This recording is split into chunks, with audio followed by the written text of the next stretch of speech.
Honorable boss came to my office and asked him why, because I was told by the authority that we have been invited by Honorable boss.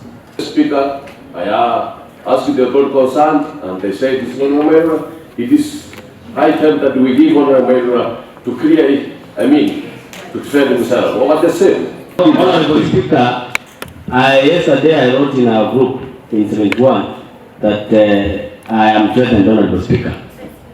Honorable Speaker, I have even confirmed also from our Service Board Commission that we have seen suspicious characters, Honorable Speaker. I was in lunch, Honorable Speaker, I got a call from several staff members of this assembly that people were looking for me, Honorable Speaker. Me, personally, Honorable Speaker. I rubbished it because I have not at any time wronged anybody. Even those who I greeted at home, Honorable Speaker, we are friends. 3, 4, 5 calls that men who looked suspicious were looking for me, Honorable Speaker. Even the very members who are uneasy that the police are here, when you are threatened, Honorable Speaker, you go to the police.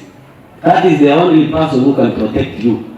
Honorable Speaker, it's years I went to the police and I told them that people were looking for me. Come and know those people who were looking for me, Honorable Speaker. Because I wanted also them not to be harmed by my voice, Honorable Speaker. Because I have my own bodyguards who protect me, Honorable Speaker. I have an ability to bring even 10 policemen here to guide us. But with the law, that one does not allow.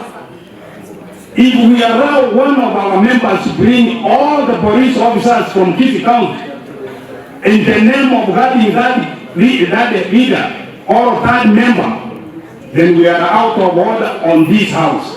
So the speech is on you, Mr. Speaker.